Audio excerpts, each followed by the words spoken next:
Welcome to the ReaderHouse Roundtable, where authors from all walks of life come together to discuss the trials, tribulations, and triumphs of publishing their books. I'm your host, Corey Graham. Join us here every Friday night at 8 p.m. or listen anytime via podcast at Spotify, Apple Podcasts, Stitcher, TuneIn, and PodServe, to name just a few.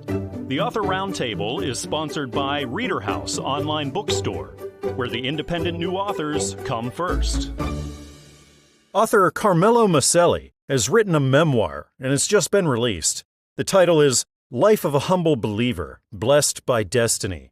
And I'm going to find out more about this book. I'm speaking with Carmelo, the author, right now. Carmelo, welcome to the ReaderHouse Author Roundtable. Thank you so much for joining me. Thank you. Thank you. Absolutely. Carmelo, can you tell me all about Life of a Humble Believer and what readers will find here? My book, Life of a Humble Believer, Blessed by Destiny, is a true testimony of events personally witnessed and detailed, each one by one. Lots of documents have been included to show the reader the truthiness of the story. The story begins at age 11 with the first accident and encounter with an angel. It's the story of a man facing life in a simple way. He accepted all the challenge and the life can offer. He came out winning all of those, even when it seems the hope was long over. He challenged the world of a business, and through hard work and passion, he became successful and never forgot to stop by the church and say thanks to God.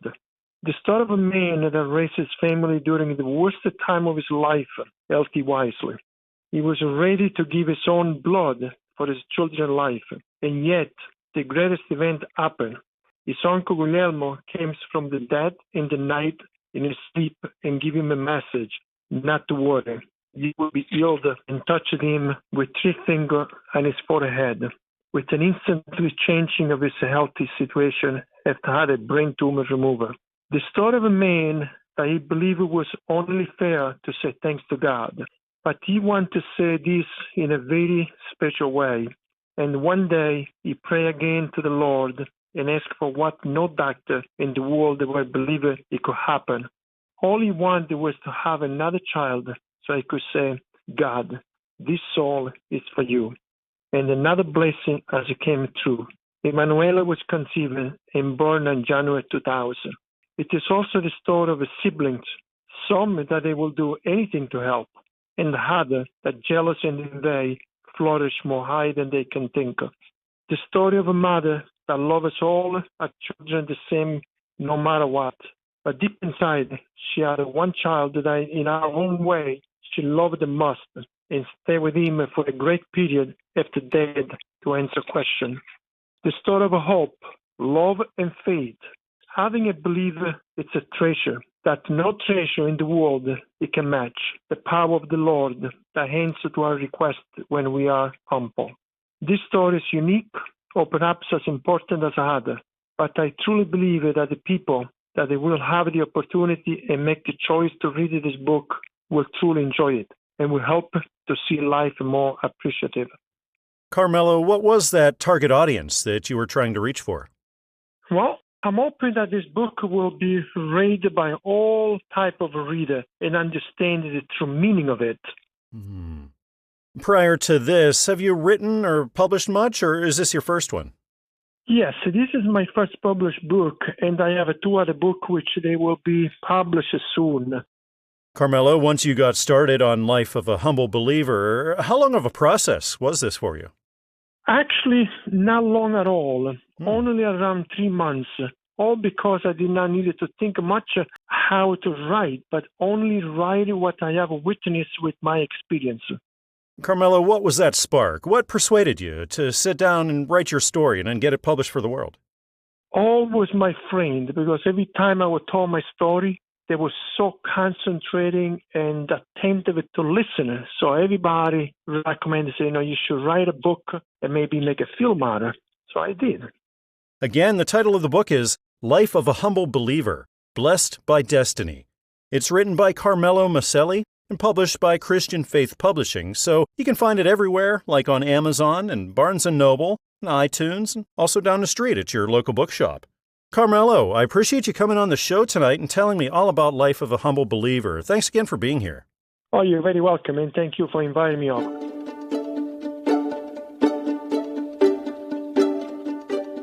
The audiobook edition of The Second Angel, a Home Office Lord's novel by Lor E. Lynn, is out now. And the author, Lor E, is right here with me now. We're going to talk all about this. Lor E, welcome to the show. Thank you so much for being here tonight. Thank you. Thank you for having me. Absolutely. Just wanted to congratulate you on the audiobook coming out of The Second Angel. Can you tell me what readers and audiobook listeners can expect? It is a continuation from the first one, which was Raven's Choice. It is a series, but it can be done as a standalone, and it's a historical fiction with a little bit of action and a little bit of romance and a little bit of everything. What sorts of readers were you writing to here? Anything from, I would say, like mid-teens up can read it, and men and women have read them and given me really good reviews so far. So prior to this, Lor E, what does your writing background look like? Have you done much of this before? Actually, Second Angel was my second book out. There are 6 already that have been published, and different ones are being made into audio. So book 7 is at the editor, and book 8 I'm in the process of writing. Wow. How long of a process are we talking about here? Once you sit down, you get started on something like The Second Angel, clear up until it was published, the audiobook edition. How long does that usually take you? I'd say probably about a year, all told, because the rewrite stage, which I think all authors hate, seems to take the longest. Now, there's a lot in that publishing stage that I think surprised a lot of new people to writing and publishing. When it comes to the publishing end of things, Lor E, what do you find the most challenging part of that for you? Probably trying to not be defensive when changes are suggested. Like I said, that rewrite stage, once it gets to editing and when changes are suggested, I think a lot of writers get real defensive and say, what's wrong with that? You know. When it comes to The Second Angel and the other books in this series, Lor E, how did this idea come about for these plots and these characters? I grew up loving history and history books and mystery mystery and crime shows. It was just something that I read a lot of that same type of genre, and I just had an idea one morning, and I started writing, and my nieces encouraged me to continue. Then that day comes for you, and for the printed edition, you finally get to hold your book for that first time. You have a lot out there, Lor E. Does that ever get old for you, that day you finally get to hold that one in your hands? No, because it's just such a joy. And every time I get one in my hands, I'm like, I wrote this? Especially when my husband is like, I can't believe you can write that many pages of something and continue to do it. And I've got people now that are really invested into the series where they're waiting to hear the answer and the ending of how things turn out. And, you know, I'm a reader too, so I'm like, oh, I can't wait to see what happens at the end of this. And I'm like, yeah, but I got to come up with it. So Is writer's block ever a thing you got to deal with, Lor E? It's hard for me to keep writing on the new one when I'm still doing rewrites on the old one. And it kind of then puts a block on that newest one that I'm writing. But it's getting better. And I still work a full-time job, and I'm getting close to retirement there, where I can then do my writing and publishing and publicity and everything, be able to give a lot more time to it. And there's a lot of time, a lot of work goes into this kind of thing, Lor E. When you think about now you're a published author with so much work out there, what's the most rewarding part of it for you? When people come to me and tell me they really liked it and want to know when's the next one out, you know, and they're asking me, I see that reader base growing bigger and bigger, especially the people that want to do beta reading and doing reviews for me. It's awesome. And it really tickles me to know people are feeling about my books like I felt about Barbara Cartland's growing up, or Julia Quinn, or, you know, with the Bridgerton series and some of the things like that that are out there that people really like. What was it like for you, Lor E, whenever you heard your book for the first time? Because you're so used to reading your book, you wrote the thing, and now you're hearing somebody read it back to you. What was that like? It's really a great feeling. I listen to audios because I'm on the road all the time with my other job, and it's really when I can put mine on to listen to it, I'm like, oh, that's really cool. All right, so now next one, we really need to do this with this character, but it's really cool to listen to your own book being read. Well, this sure sounds like a book and a series that a lot of people are going to be into. And again, this is the audiobook edition of The Second Angel, a Home Office Lord's novel.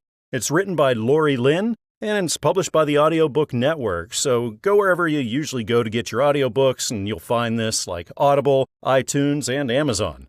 Well, Lor E, it's been wonderful talking with you today. Thanks again for coming on. Thank you very much for having me.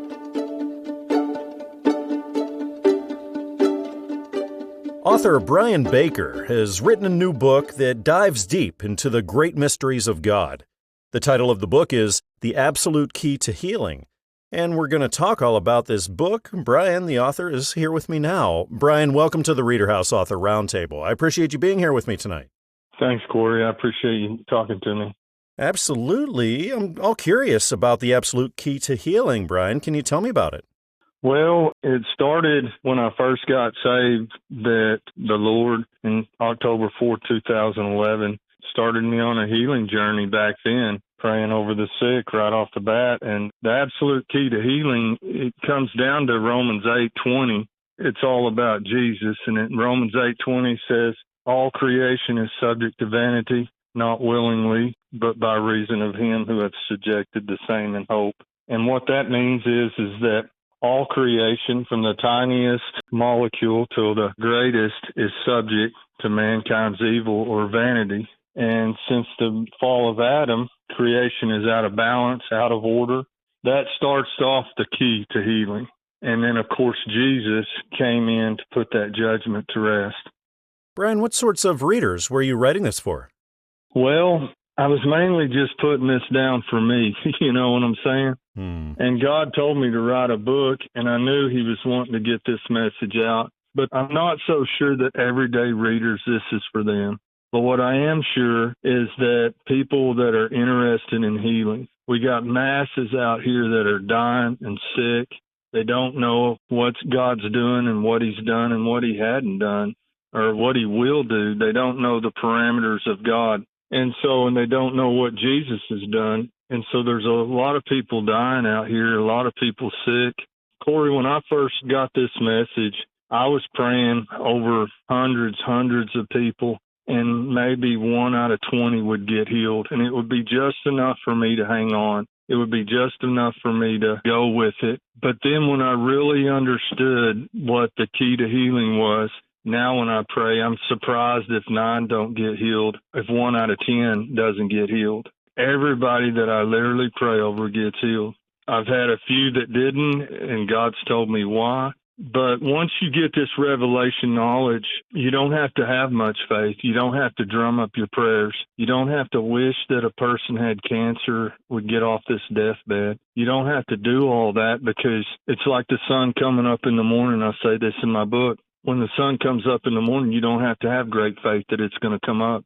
You pretty much know when it's going to come up. But if you're out there in a deer stand and you're cold and you're freezing and you're begging God, please let the sun come up, and then you begin to doubt even if the sun comes up when you're out there in a deer stand and you're freezing. And that's where most Christians are at when it comes to healing. They just don't have the knowledge. And if they don't have the knowledge, then they don't have great faith. And since October 4, 2011, this has been what the Lord has strictly called me into doing. I just wanted to share it with everybody and tell them what I know, and I'm still learning. Brian, once you got started on this, how long of a process was it for you, clear up until it was published and out there? The publishing part, when I got this revelation knowledge about the absolute key, which a lot stair-step to that deal, and I write that in my book about sin, about stuff that you really need to know. It's all in the book. But that took me, 3 or 4 years of praying, 7 years of just nonstop praying what I needed to know. Every time I prayed over somebody, I would just pray harder and dive deep into the Word. But then once I wrote the book in a matter of a month maybe, but it took a year long the process to get it published, And I do think a lot are going to be blessed by the pages of this book. Again, the title is The Absolute Key to Healing. It's written by Brian Baker, and it's published by Christian Faith Publishing, so it's available everywhere. Go on over to Amazon or Barnes & Noble or iTunes, and also traditional brick-and-mortar stores. You'll be able to pick this up. Brian, thank you again for coming on the show and telling me all about this. I had a nice time talking with you tonight. Thank you too, Corey. I appreciate you having me on and appreciate the work you're doing and the work Christian Faith Publishing's doing too.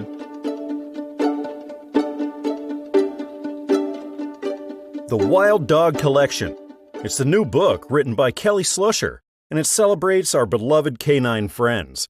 And we're going to talk all about this. The author, Kelly, is here with me now at the ReaderHouse Author Roundtable. Kelly, thank you for being here. Welcome to the show. Thank you so much for having me. I'm so excited to talk about the Wild Dog Collection. And I'm excited to hear all about it, Kelly. Can you tell me what readers can find? Yes, the Wild Dog Collection is about my two dogs, Samson and Delilah, and their own personal journeys, and also specifically about Delilah's cancer journey and then Samson's loyalty and love for her through that. Kelly, what sorts of readers were you aiming toward here? I would definitely say, of course, dog lovers of all kinds, but also specifically children, as I know that it being a children's book and a picture book just really brings to life kids' imagination and also just reminds them of their love for their dogs. So where'd you get the idea to start this book, write the story?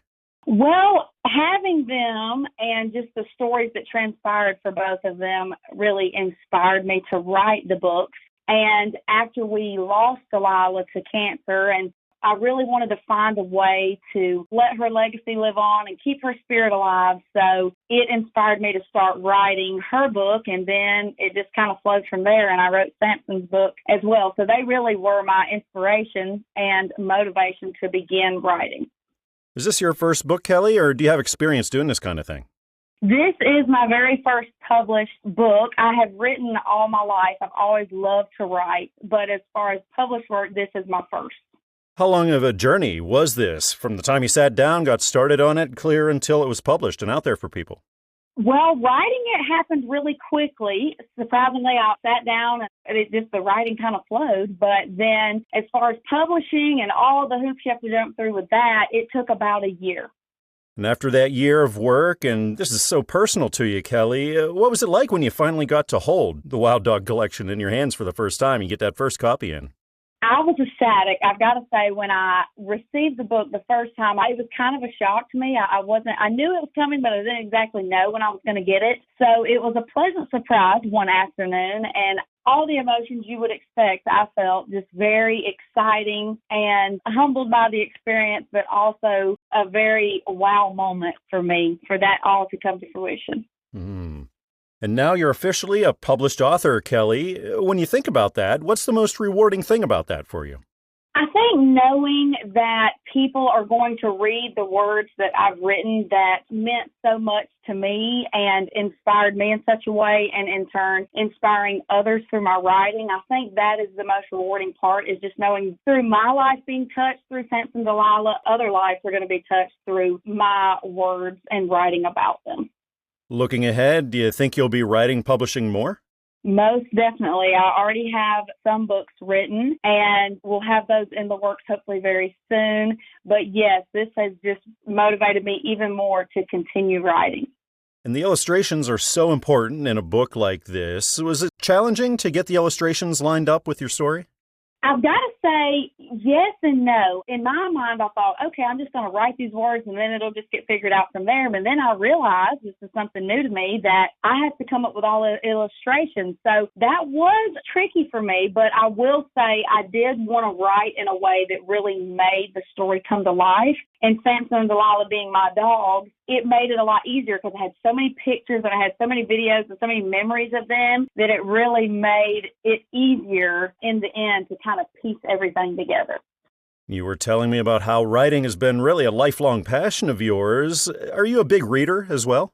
Yes, I love reading so much, and that is what developed my passion for writing. I love to read. I love really any type of genre to read, and writing came thanks to that. So most definitely, absolutely love to read, and I want that for everyone as well. Well, this sounds like a book that I know that children and families and everybody are going to be into. Again, it's titled The Wild Dog Collection. It's written by Kelly Slusher and published by Christian Faith Publishing, so you can find it at Amazon, Barnes & Noble, iTunes, and also traditional brick-and-mortar stores. Kelly, thank you so much for joining me here tonight. It's been really nice talking. Yes, me too. Thank you so much for having me.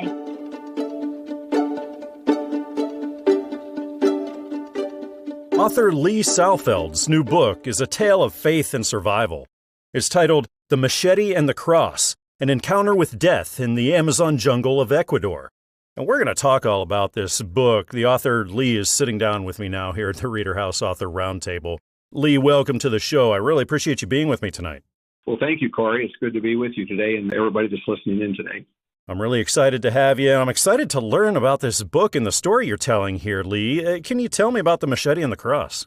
Well, yes, it's a true story. I was called to the jungle in 2008. The Lord spoke to me very clearly and says, I'm sending you to a jungle ministry. And I asked him when, and he didn't give me an answer. Where? Nothing. And so just 3 years later, in the process of during this time, Lauren and I, my wife and I, were called to, and we knew that we were supposed to drop everything we were doing here in the United States and move to Ecuador. And so we did. In 2011, we had been there about 7 months, learning the language, learning the culture. And I was sitting in our little apartment, and it was in November of 2011, and I heard the voice of the Holy Spirit again. He says, it's time. Time for what, Lord? He said, time to go to the jungle. And through this process in the book, you'll read about it. I knew exactly where I was supposed to go. I went there over a period of 6 years. I visited the jungle anywhere from 5 to 17 days, 102 times. Wow. Lee, who are you writing this for? Who are you speaking to here? Well, that's a good question because I was trying to decide, do I want to write this to the already born-again Christian or the person who does not know Jesus as his Savior? And so I tried to write it so that everybody would be able to, the Christian would understand it and say, yes, I've experienced that. But then the person who does not know Jesus or have a personal relationship, like I didn't for 25 years until I accepted Jesus as my Savior, I wanted them to know that if God exists, which he does, and I prove that many times in the book, that if he would do this for me, an unbeliever for all these years, he will do it for you too.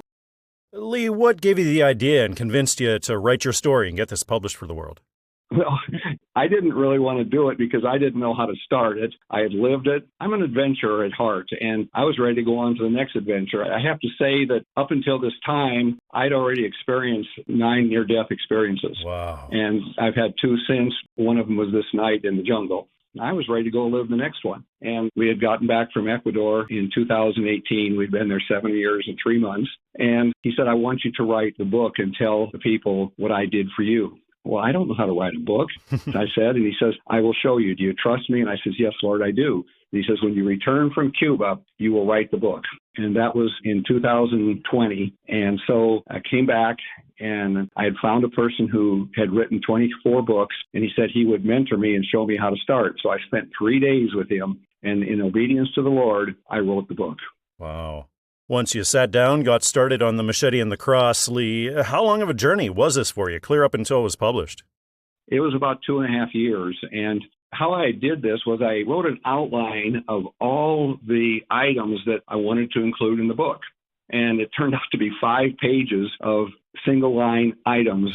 And so I just opened my computer and I just started writing. And then every time that I covered one of these items, I read it out in the computer and I just keep going until I had covered all of them. And once that day finally came, you had a lot of work, a lot of time into this thing, and you opened your mailbox, Lee, and there it finally is, the first copy of The Machete and the Cross, and you finally get to hold the finished product in your hand. What kind of a moment was that like for you? It was tremendous. I rank that moment when I finally was holding a book that I had authored in the top 5 events in my life. It's very special and gratifying for me. It's changed my life. I'm very gratified and thankful to the Lord.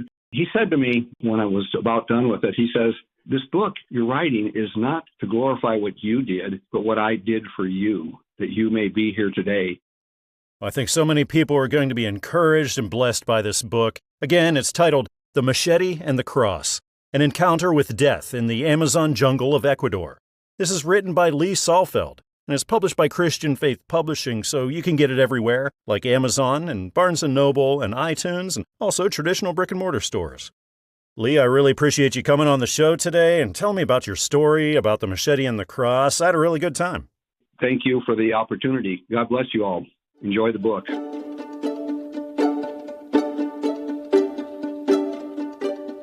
The Fight It's the new book, written and illustrated by L.J. Good. And that's what we're going to be talking about right now here at the ReaderHouse Author Roundtable. I'm speaking with the author, L.J., right now. L.J., welcome to the show. Thanks for being here. Thank you for having me. Absolutely. I'm anxious to hear about the fight. I'm really curious about it. Can you tell me what readers can find here? So the story of the fight is not more of like when you look at the book, it's not more of a physical, it's more of a mental. And the story came from an experience that I struggled through in life. And I want young readers and even older readers to understand that everybody has a fight that they have to battle through and they have to accept. It could be learning, which that was mine, or it can be anything else in life like a job or something you want to become. And you have to dig deep within yourself and understand maybe I'm not good at this and I have to accept it. And if I want to go forward with something, I have to push myself and fight through situations. Now, it sounds like this is a book for just about everybody. Did you have a target readership in mind for this? I did. I originally started with youngers, and then it kind of, whoa, you know what? Adults can also read this and get a lot out of this, too. So, yeah, I try to target mostly towards young elementary, but it kind of goes anywhere. Anybody's welcome to it if they get the message. So Wonderful. Prior to this, LJ, have you done much writing and publishing? You know what? I have never written a book. I've never really liked reading, writing. It was just not my thing. I took a few years off from teaching young students and raising my boys. I have two of them. They're very energetic.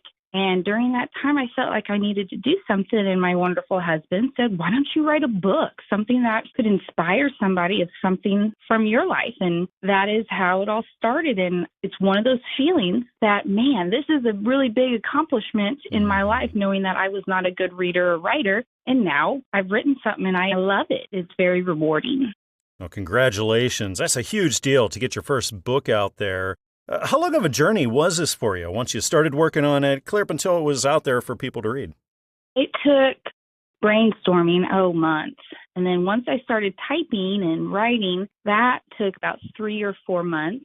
Then my script was accepted, and it took me about a month to figure, I need to find an illustrator. Then I'm like, you know what, I'm going to play around. Arts was one of my favorite things, so I illustrated, and that took another 4 or 5 months or so, and then those were accepted. And so give or take 18 months from the first word typed to the book being available to purchase. It was about 18 months. You mentioned the illustrations. I'm looking at the cover. It's really beautiful. Can you tell me about the thought that went into the cover? I just wanted something just bold. The word, the fight, I wanted that to kind of stand out to readers like, whoa, is that like a physical, mental, and then I just wanted the character to just pop on the front. And it's all watercolor, but a little Photoshop in the background. Well, after all that time and the hard work that you put into this, you finally get your first copy in, you get to hold the fight in your hands for the first time. What was that like for you? I literally opened my front door, saw the package on the front step, held it, didn't even open it, turned to my husband, and I cried because I knew I was getting ready to see my very first copy, and I cried. It's dedicated to my boys, my little ones, but it was just a really rewarding feeling. Well, looking ahead, LJ, do you think you'd do it again? Do you think you would write another one? I do have something kind of spiraling, but not for sure. I'm still enjoying the excitement of my first one being out right now. And it's official. Now you're a published author. What's the most rewarding aspect of that for you? Just knowing where I started to where I am right now, knowing that I struggled with reading and writing growing up, and my mom and dad spent hours with me.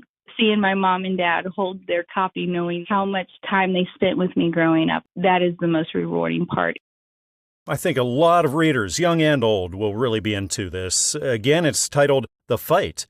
It's written by L.J. Good, published by Christian Faith Publishing, so you can find it at Amazon, Barnes & Noble, and iTunes, and also traditional brick-and-mortar stores. L.J., it's been so nice talking with you tonight. Thank you so much for coming on the show and telling me all about The Fight. Thank you for having me.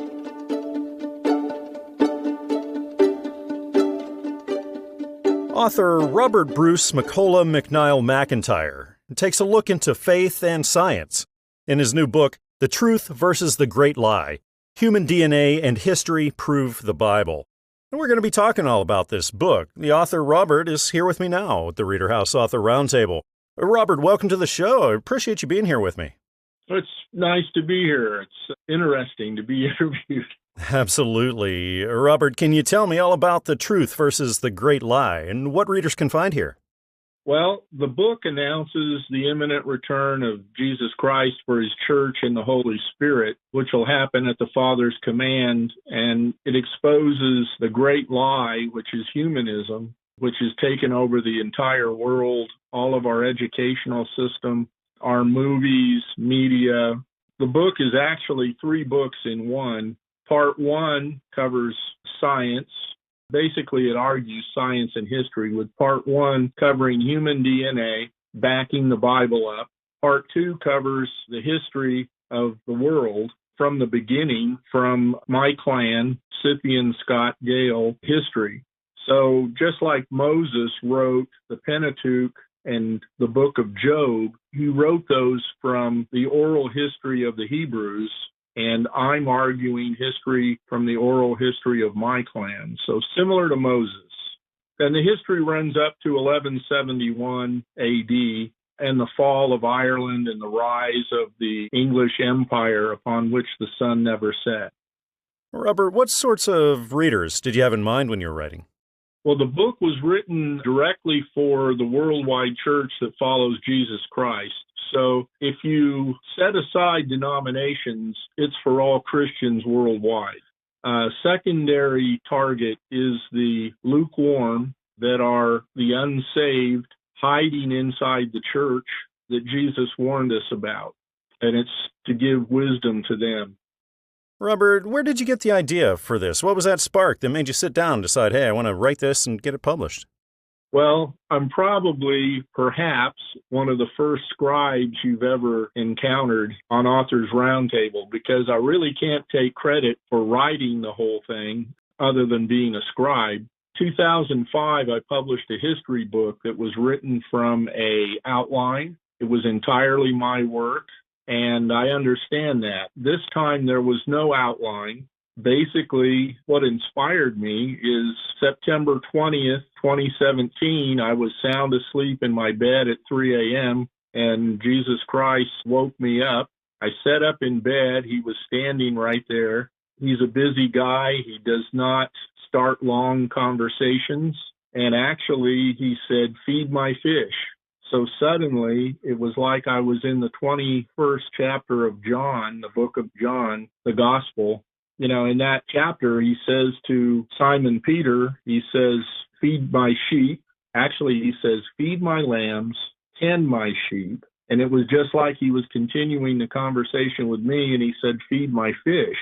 So I knew what he meant right away, because I'd been troubled about the row between the church and science, with a lot of scientists saying there's no science in the Bible. I knew immediately he wanted me to write about human DNA and how it proves the Bible, proving Adam and Eve. Based on everything you've gone through and writing and publishing and all of that, Robert, what advice could you throw out there for the aspiring authors who are listening to us right now? I would say write from your heart. Write what's true to you. If you're given the opportunity to write a book like this, know it is an absolute labor of love, and you can't give up. You can't be a quitter. Robert, what's next? Have you given thought to maybe more writing and publishing ahead of you? Well, actually, this book pretty much stands on its own. I figure there'll be more lecture opportunities than writing opportunities, but you never know. I think readers are going to find this one really interesting. I encourage everybody listening to go check it out. Again, the title of it is The Truth versus the Great Lie, Human DNA and History Prove the Bible. This is written by Robert Bruce MacColla MacNiall MacIntyre, and it's published by Christian Faith Publishing, so you can find it everywhere, like Amazon, Barnes & Noble, and iTunes, and also traditional brick-and-mortar stores. Well, Robert, it's been really nice talking with you tonight and learning all about your book. Thanks again for being here with me. It was a pleasure. Thank you, Corey.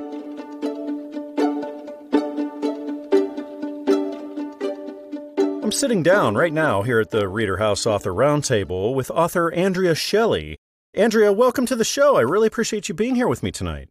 Thank you so much, Corey. I'm really happy to be here. I'm happy to be speaking with you, and I'm happy to be learning all about your new book. It just came out. It's called Moose and Me, The First Day of School. So, Andrea, can you tell me all about this? I'd be glad to. It's an introductory book for children about elementary aged who are feeling nervous or even excited about their first day of school. And how did the inspiration for this come about, Andrea? Well, I've always enjoyed writing poetry, short stories. I'm working on a novel. I think everybody is. And one day I just sat down and I started writing, and it just flowed so well. It was almost more like when I hit the keys, I was uncovering the words rather than writing them. Wow. Is this your first time doing anything like this, or are you experienced in it? It's my first time having anything published. I didn't actually submit it for publication. I was worried that maybe it wouldn't be up to snuff. My sister called me one day when I was walking through Walmart, and she said, "Okay, Andrea, don't be mad. You might want to sit down. I submitted your book for publication, and they love it. They want to publish it." Oh, wow. Andrea, how long of a journey are we talking about here? Once you started writing it, clear up until it was published and out there for everyone? Well, I wrote it about 6 or 7 years ago, and then it just sat in my Google Docs until my sister submitted it for me, which was about a year ago when I signed a contract with Newman Springs Publishing. And a year later, I was opening up the package and taking out the first copies and hurrying and to sign them to give them to all my relatives. What was going through your head? What were you feeling whenever you did get to hold that first copy? It was amazing, a little overwhelming, because this is the biggest thing that I've ever done or ever dared to try to do. And it felt like such an accomplishment. And I was so proud of myself for just seeing something through that I loved and seeing it all the way to completion. Because I'm good at starting things. I have so many ideas. I'm not always great at finishing them. I'm not the most organized person. So getting to hold it and to see it done and finished and real and out there in the world for other people to enjoy has been pretty phenomenal. And now that you're a published author, Andrea, when you think about that, what's the most rewarding part of it for you? I made my parents proud. It's the first thing every time. It validated my talent for writing. I've always loved it, but it's always been like, oh, writing, that's a hobby. It's not a way to make a living. Now it's like, yeah, no, you are good enough that other people are going to want to read your stuff. So I made my parents proud, which is always first and foremost in my mind. And I made myself proud in just knowing that the thing that I love is something that can sustain me. Yeah, and you should be proud of this. The whole process, there's a lot involved, especially the publishing process once you get started on that. When you think about that end of things, Andrea, what was the most challenging part of it for you? Up-to-date communication was a little bit tricky, but whenever I reached out with an email to ask for up-to-date information, I always got that information back. And the wide variety of things that are available to me through that publishing company, I'm very satisfied with. Wonderful. Looking ahead, do you think you'll be doing it again? Would you write another? Oh, yeah. I have plans for this to be a whole series. Still with the same two main characters, just going on different adventures, meeting new and different people and giving their voices a chance to be heard and their stories a chance to be told through the lens of characters that my readers would already be familiar with. Andrea, is writer's block ever a thing you find you have to deal with? Oh, so much. How do you get out of that kind of thing? I'll let you know. I'm good at coaching other people through writer's block. I have a cousin who's working on a book and my father's working on a book. I'll talk with them about their ideas. They'll reread me their favorite sections. I get them excited about what's going to happen next. And then they go from being really, really stuck to being able to write whole new chapters. I haven't been able to do that for myself yet. I'm still a little stuck. Well, this sounds like a book I think children will really love. Again, it's titled Moose and Me, The First Day of School. It's written by Andrea Shelley and is published by Newman Springs Publishing, so get it at Amazon or Barnes & Noble or iTunes and even traditional brick-and-mortar stores. Andrea, thank you again for coming on the show and chatting with me here tonight. I had a nice time. Thank you, Corey. I had a wonderful time, too. This is an amazing opportunity and experience for me. I'm honored to be able to be on a platform with you.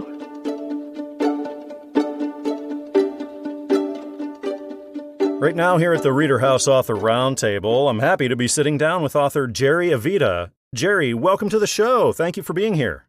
Thank you very much. Thank you for having me. Absolutely. Wanted to say congratulations. You have a new book out, and the audiobook edition just came out through the Audiobook Network. It's titled Faith for the Times, From the Shadows into the Marvelous Light. Jerry, can you tell me all about what readers and audiobook listeners can expect here? Yeah, sure. This is based on my experience that I believe we all have faith in some dimension. Some of us more formalized than others. Even atheists, they have faith and no faith. So I think that inherent faith in all of us shapes the way we see things and the way we interact socially and politically and civilly in the social interactions in the environment. So my book is about how we see these things, how do we see these social interactions through this lens of faith. I refer to them as shadows of faith, and I borrow from the metaphor that David uses in Psalms when he says, hide me in the shadow of your wings, and yea, through the valley of the shadow of death I walk. He uses that metaphor of shadows to describe an element of faith or experience of faith that he's going through. So I'm borrowing from that and say that we have that same experience in that these shadows of faith form how we interact socially, politically, and civilly. That's the first part of the book addresses those areas, how we see those things. And the second part of the book addresses how we can maybe deal with that, maybe reconcile that, and live with those accordingly. Jerry, what sorts of readers were you writing for here? Well, actually, I wanted to reach out both to people that are churched and people that are unchurched, or maybe people that have been in church and have a faith for some time and perhaps, are not so active or not so involved anymore. I want to bridge the gap between those two communities. I want to talk in simple terms. I want to talk in terms that people can understand and relate to, and how our faith is important and how it shapes our views. And I think perhaps with understanding that will bring people to a new place in their faith, and hopefully a new place in unity with one another. Jerry, what does your writing background look like? Have you done a lot of writing and publishing before this? Well, oddly enough, I actually turned to writing in this manner late in life. I wrote a lot of technical papers and things like that in my career as an engineer. But my wife was in serious surgery, and I went prepared to read, and I started to just jot things down. Ended up developing into a process of journaling, which eventually led to the first book I published to the encouragement of my wife. So I sort of came at this through a serendipity, and I really discovered I enjoy writing and have done several efforts now. How long of a journey was this for you, Jerry? Once you sat down, got started on it, clear up until it was published and out there for people? A couple of years.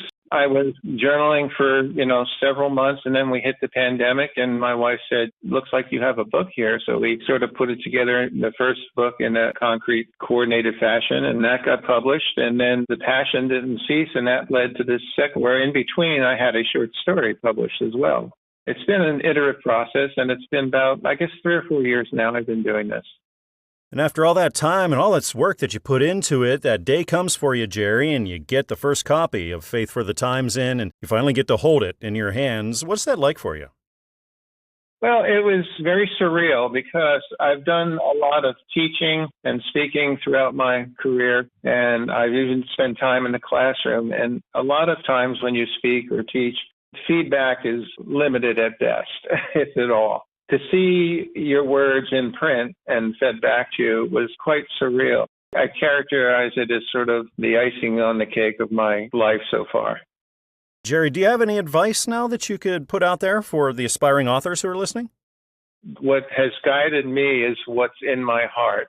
Write what's in your heart and what you can write with passion.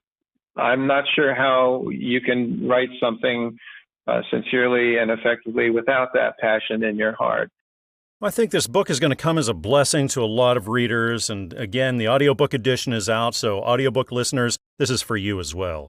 Again, it's titled Faith for the Times, From the Shadows into the Marvelous Light. It's written by Jerry Aveta and published by the Audiobook Network. So go to where you usually go to get this audiobook, like Audible, iTunes, and Amazon. And Jerry, thanks again for coming on the show and telling me all about this. I had a really nice time talking with you tonight. Thank you. I enjoyed our time together, and I really appreciate it. I'm sitting down with author Adelia Ritchie, and we're talking about her new book. It's titled The Accidental Expat, A Costa Rican Adventure, and it's definitely quite the adventure. Welcome to the show, Adelia. I appreciate you being here with me tonight. Hi, well, thanks so much for having me. I really appreciate it. Absolutely. Adelia, can you tell me all about The Accidental Expat and what readers can find here? Well, I can start out just a second about what it isn't, because there are so many books out there about how to move to Costa Rica or how to visit Costa Rica. You know, there's sort of the technical stuff of getting a residency and all that. This is not that. It's more about how a 70-something-year-old woman has to leave her home. Living on Social Security is not an option in the United States anymore, but I had visited Costa Rica every year for maybe 20 years or so and loved it. And I thought, well, I can afford to live there. Let's give it a shot. So that's where the book begins, is me landing here and figuring it out, having adventures, cars off the road, you know, things going right, things going wrong, and a little bit of humor thrown in here and there. But it's all about personal adventures that I've had since I've been here. Wow. What kinds of readers do you think would really be into The Accidental Expat? It seems to me that there are lots and lots of gringos, whether from the United States or Canada or wherever, who are literally flocking to the gorgeous beaches down here, particularly on the Pacific coast. They're coming here to visit, but they're coming here to stay and invest, and they buy houses, and they live here full time for maybe 6 months and back home for 6 months. But for some reason, all of a sudden, over the last few years, Costa Rica has become a hotspot for retirement as well, because it's so affordable and so beautiful. So for those people, this book talks about what it's really like and how much fun it is, and sometimes how much fun it isn't. Adelia, what gave you the idea to write your story and get it published for the world? Well, it's kind of an accident in a way, because as I mentioned, I've been coming here to visit. My art teacher lived here for many years, and I came and stayed with her for a month every year. And together, she and I also had a bunch of adventures, and I would write about them. I like to paint in watercolors, but I also like to write about what I see. And so I had just this huge volume of personal essays about what I had seen and experienced and people I had met. One day I thought, you know, there's a lot here. I had a ton of material already. So I collected a lot of that, and that became the book. And volume 2 is already more than half written. Oh, wow. How long did this take you to put that all together and get it out to the publisher? It took several months to really edit it down and make it work. Then it took almost a year to get it published, because the publishing process involves editing and design and layout and all kinds of other stuff as well. So that took a good while. So from the time I think I submitted it in April 2023 until I believe the book was launched in March of this year. So just about a year. You talked about that publishing process and how many things you got to do in that. Adelia, what did you find the most challenging part of the publishing end of things? First of all, finding a good publisher, finding somebody who is really going to do what they say they're going to do. There are a lot of sort of scammy places out there, and there are a lot of middle of the road. There are a lot of excellent publishers, both what we call, you know, the standard, the normal publishing houses, plus the vanity presses. And that's a process in itself, and that took me several months to figure out. And once that day finally came for you, Adelia, and you opened up your mailbox and you got your first copy in of The Accidental Expat, what kind of moment was that like for you? It's like, at last, somebody opened the champagne for you. No, it's kind of thrilling because there's a lot of waiting. There's a lot of downtime in the process. And so when it finally gets here, finally, the book's in my hand, and you go, yes, yes, yes. Again, it's titled The Accidental Expat, a Costa Rican Adventure. It's written by Adelia Ritchie, Ph.D., and it's published by Newman Springs Publishing, so you can get it really anywhere, like Amazon and Barnes & Noble and iTunes, also traditional brick-and-mortar stores. Adelia, it's been so nice talking with you tonight and learning a little bit about your story and what went into this book. Thanks again for being here. Oh, thank you so much, Corey. I really appreciate your time as well. It's been fun. We hope you enjoyed this edition of the ReaderHouse Author Roundtable, where authors from all walks of life come together to discuss the trials, tribulations, and triumphs of publishing their books.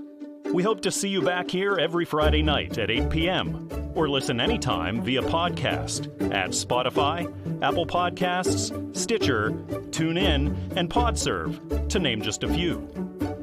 The Author Roundtable is sponsored by ReaderHouse Online Bookstore, where independent new authors come first.